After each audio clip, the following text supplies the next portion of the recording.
Right now in Hoosier News Source, we'll tell you who won the IU student government election and more on how IU hosted a program for students who need to quit using tobacco. And I have your Little 500 race day forecast. Hoosier News Source starts now.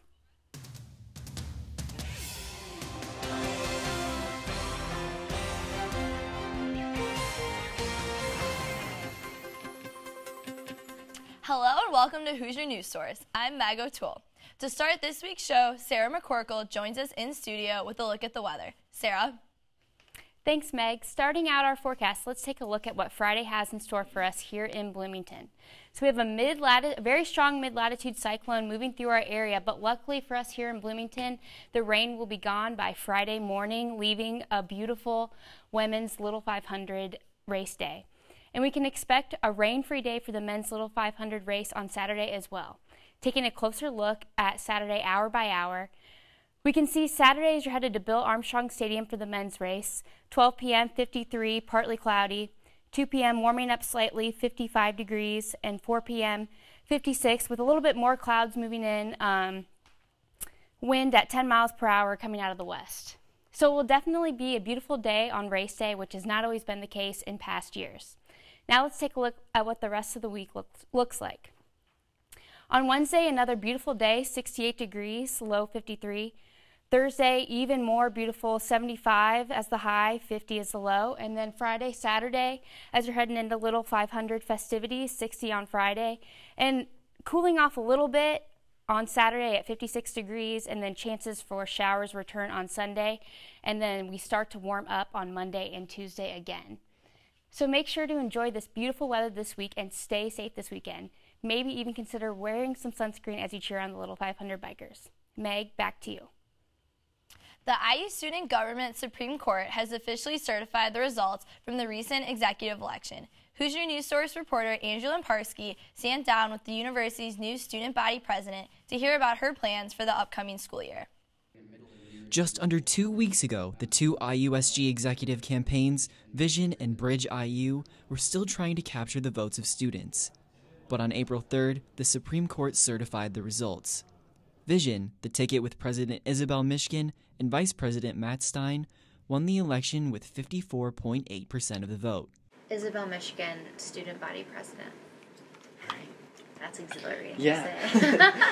So what's the new student body president's top priority for the first part of her term? According to Michigan, it's keeping the vision of her campaign alive. My top priorities for the fall are going to be making sure that we actually live up to the promises that we told students we would do. Part of Vision's goal is to get students more engaged in student government. Just over 8% of the student body voted in the executive election. Part of the student activity fee that gets charged to students every year goes to student government. But do students actually take the time to participate in the election process that usually takes just over a minute to finish on their cell phone? Well, we asked them. A couple weeks ago, no. In the past years I have voted, but not this year. Yes. No, I didn't. I didn't know that it happened. Many students claim to not know enough about student government to be able to make a decision. Yeah, I actually didn't know about it, so I didn't vote.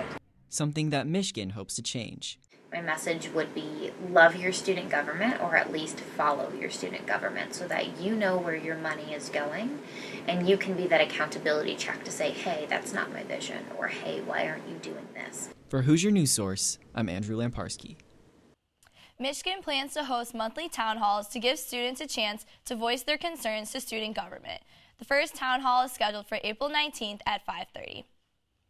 Bloomington recently increased their towing fees, and residents are not happy about it. The Bloomington City Council raised the base fee of towing a vehicle from $55 in the day and $65 at night to $125. This is the first change in towing fees in 18 years.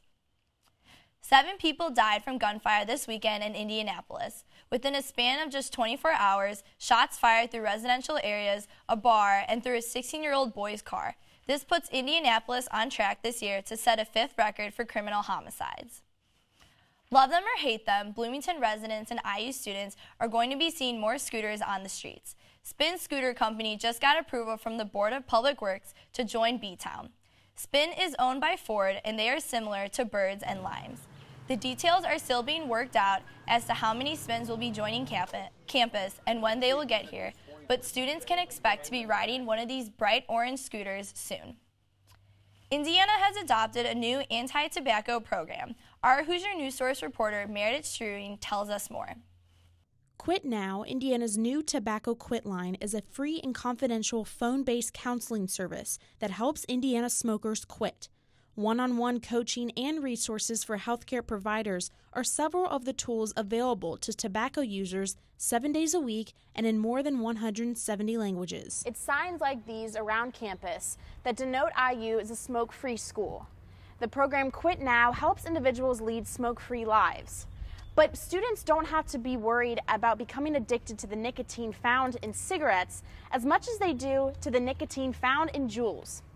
According to a research letter by the Centers for Disease Control and Prevention, sales of Juul, a type of e-cigarette, have increased 641% during just 1 year, from 2.2 million devices sold in 2016 to 16.2 million sold in 2017. That's still nicotine, and we're saying it's safer because we're not smoking tobacco plants. It is nicotine. It's the same nicotine that's in cigarettes. It's just repackaged. And just like cigarettes, juuling is something you can become addicted to. Hitting this little flash drive in someone's pocket, and then you get a little buzz off of it, and then it's over in 5 minutes. You're like, oh, sweet. It seems benign in that sense, and then you don't feel like you're doing something wrong. This is much more highly addictive than a cigarette because you're not going to do that nonstop puffing. It's going to be, you're done burning in 7 minutes.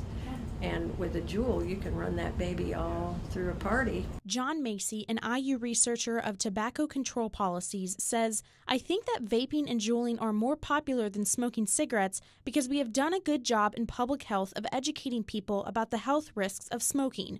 While it is probably less risky than smoking cigarettes, it is not risk-free. With tobacco and nicotine use on the rise, should there be more programs like Quit Now? I think the more, the better. For Hoosier News Source, I'm Meredith Strewing. You can call the Quit line at 1-800-QUIT-NOW or visit www.quitnowindiana.com for more information. Coming up, our global report with updates from around the world and how the Hoosiers did in sports this week. Stay with us.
Welcome back to Hoosier News Source. Now let's take a look at stories people are talking about around the globe with this week's edition of the Global Report. Larmy? Thanks. President Trump says Iran's elite military force is a terrorist group. Trump announced this Monday that the U.S. will formally designate Iran's Revolutionary Guard Corps, as they're known, as a foreign terrorist organization. The designation is taking on heightened importance as part of the White House's increasingly aggressive strategy towards Iran. Officials have been debating whether to make this decision for several months. Secretary of State Mike Pompeo went into additional details when speaking to reporters. For 40 years, the Islamic Republic's Revolutionary Guard Corps has actively engaged in terrorism and created, supported, and directed other terrorist groups. The IRGC masquerades as a legitimate military organization, but none of us should be fooled. It's the first time the U.S. has ever named part of another government as a foreign terrorist organization. Iran previously warned that if the U.S. did designate them as a terrorist group, Tehran would retaliate, and they have, officially designating the U.S. military as a terrorist group. Uganda says its security forces rescued a kidnapped American and her tourist guide. She and her tour guide were taken hostage at gunpoint April 2nd. This was while they were at a game drive at Queen Elizabeth National Park. Officials say that they managed to retrieve the kidnapped American tourist guide, Kimberly Endicott, with intelligence support from the U.S. military. A Ugandan government official says they were found unharmed in the Democratic Republic of Congo. Election day was today in Israel, and polls are now closed. It's set to be the closest fought general election the country has seen in years. The incumbent Prime Minister Benjamin Netanyahu is battling to stay in office. Final pre-election polls show his main rival, Benny Gantz, with a slight lead. There are growing calls from the international community for Prime Minister to change his ways. This is the presidential candidate Beto O'Rourke speaking on the Israeli-U.S. relationship. If it is to be successful, must transcend partisanship in the United States, and it must be able to transcend a prime minister who is racist, as he warns about Arabs coming to the polls, who wants to defy any prospect for peace. The PM is also facing growing pressure from the large Arabic public. Many Arabs called for a boycott to today's elections. Turkish President Recep Tayyip Erdogan is in Moscow this week to meet with Russian President Vladimir Putin.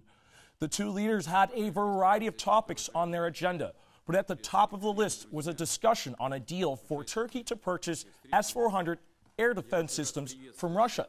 Putin himself confirmed this as he delivered remarks at the opening session of a high-level Russia-Turkey meeting, saying that the top priority for both Moscow and Ankara was the fulfillment of the contract of the air defense systems.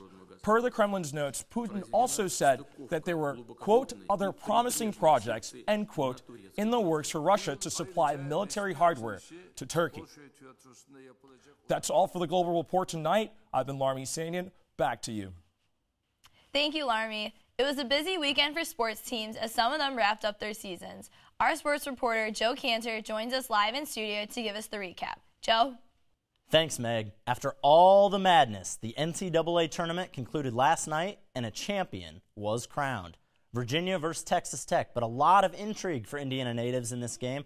So let's start on the hardwood. First half, Mamadi Diakite lifts the floater up and gets the Cavs going early. Then, still first half, here's the player of the tournament. It's Kyle Guy, Lawrence Central High School product from right here in Indiana. Now here's Guy again, missing, but DeAndre Hunter is there with the hoop and the harm. This was his game. Red Raiders, though, not going away. Matt Mooney buries the trifecta, and Chris Beard, his coach, who learned under the legendary Bob Knight, he loves it. He wouldn't love this, though. 12 seconds to go. Hunter from the corner.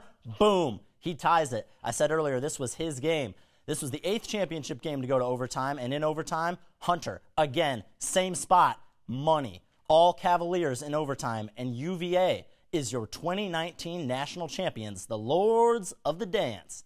Speaking of Chris Beard's mentor, Bloomington was abuzz this past weekend with a special arrival at IU's baseball game against Penn State. Many people thought they'd never see the day, but yes, that is Robert Montgomery Knight, the general, back at the university where he enjoyed the majority of his coaching success. Success which included 902 division wins, head coaching wins, 662 of which were in Bloomington, while coaching the Hoosiers to 3 national championships. At one point, the winningest coach of all time, Knight now sits third behind his protege Coach K and Jim Boeheim. The visit to Bloomington marks the first time Knight had stepped on campus since his farewell address after being fired from the university almost 20 years ago. It's unclear how relations between the two sides will be going forward. Speaking of that baseball game Coach Knight attended, let's look at some highlights from the Hoosiers weekend series against the Nittany Lions of Penn State. After dropping Game 1 to Penn State Friday night, IU rebounded Saturday, taking both games of the doubleheader, and it all started with the pitching. Andrew Salafrank had 13 strikeouts to keep the Nittany Lions bats in check. Then, on the offensive side, it was Matt Lloyd hits the line drive base hit that would score 2 runs and give the Hoosiers a 3-2 advantage. Then, it's Lloyd again to close it out. They stand up, he sits them down, and the Hoosiers take the weekend series 2-1. Well, guys, that's all for sports this week. Meg, back to you. Thanks, Joe. That's all for this week on Hoosier News Source. For more campus and local news, check out our social media. Like us on Facebook and follow us on Twitter at IUSTV News. From all of us here, thanks for watching, and we'll see you next week.